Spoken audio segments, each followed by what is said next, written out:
So I'm hosting a basement sale, and if you didn't get the invite, send me a DM and I'll send it to you. Everybody's welcome. I have a ton of shit. But going through this process and clearing out my basement and basically 6 moves worth of stuff that I had no time or capability to get rid of. Like while the video I posted looks fun and chipper, it was not nice for me. This was really hard. And honestly, it gave me more appreciation for hoarders. Because I can imagine people not wanting to go through the amount of emotional pain that I went through over the past 3 days. And it's not just the memories that came back, like touching things and getting the flash of the memories that I remember, more so the memories that I don't. Huge gaps of time that I don't have because basically my brain was in a shade of panic. And even now, I'll have to look back on these videos and remind myself because my memory isn't working the way that it should. And it's because my brain is in panic, it's in problem solving mode, which again is way the heck over here. Like many abuse victims, I really reflect on the terror of having your motherhood taken away from you, because that's basically what it is. My motherhood was taken away because somebody else is so selfish that their malice comes before my child. Their malice comes above and beyond making everybody feel like they're in a safe environment so that my kid can have a normal childhood. And again, I've been around malicious people my whole life and just put up with it. If my daughter wasn't in tow, I would be in a different country by now. The only reason that I'm here speaking is because my daughter's life has been impacted by this shit. Anyways, I have a ton of stuff, and honestly, I don't host anything unless it's going to be a party. So it will be quite fun. If you're in my area or even in the GTA, consider coming by. All the details are on my Facebook page. I'm in Pickering. And as I said, there's a ton of stuff. And even the local bullies, I hope you come too. You can just maybe come make fun of me in my face, but you won't do that. 'Cause you're fake as fuck. Who said that out loud? Now, you may be wondering, Ash, aren't you worried about your information getting out there? And to that, I will say the worst possible thing already happened. The worst possible thing already happened. So it's like my fear is gone. The only hope I have at this point is getting so loud that people understand how bloody ridiculous it is. So I'm going to talk about intuitive nudges again because I'm getting some, and I'm getting some that people are falsifying evidence.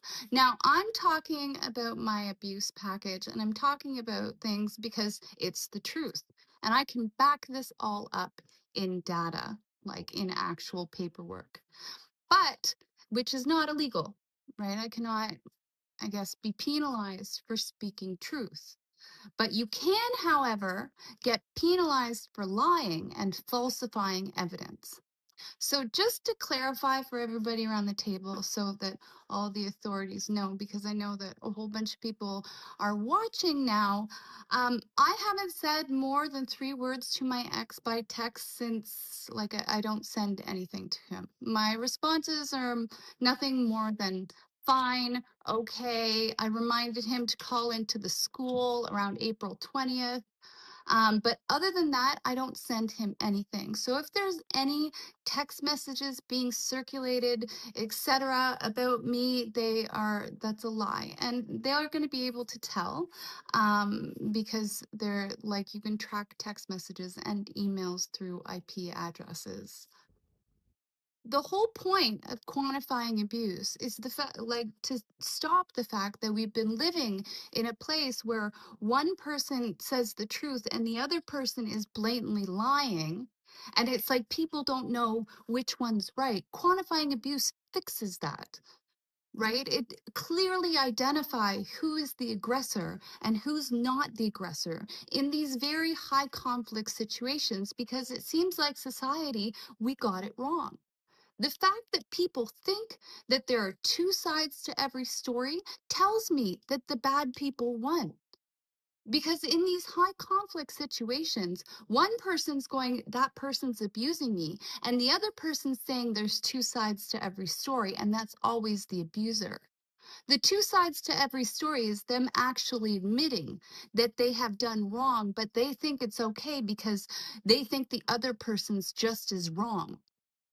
The two sides to every story means the bad people won. Big problems.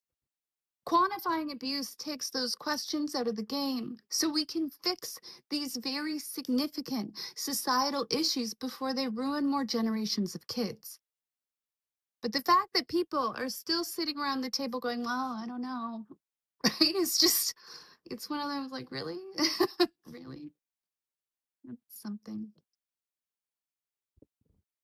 The amount of people that are susceptible to manipulation is far too high. Okay. Other intuitive tingles, and these are just random notes. Number one, I'm not in competition with anybody. You try and come toe to toe with me and compete, I'm not going to be there. You can go and compete by yourself. And number two, if you're pretty on the outside and you're ugly on the inside, it will eventually make you ugly on the outside. It just slowly seeps out. Maybe try not to be so awful. To my ex's new partner, I've been told to not try and get in touch with you, which is fine. We don't have to be friends, but just understand, thank you for being so awesome with my kid. And if you ever need me, you can totally reach out to me. Also, for all the people that are around which are gossiping about my finances, which I know includes the matriarch, don't worry. The property's listed and it's underlisted, so it should go pretty quick. And because it's land, it'll probably flip pretty fast, in which case I'm going to be just fine. I'm going to be just fine. And we'll have a little bit of latitude to push a whole bunch of things forward instead of including perhaps getting some legal help.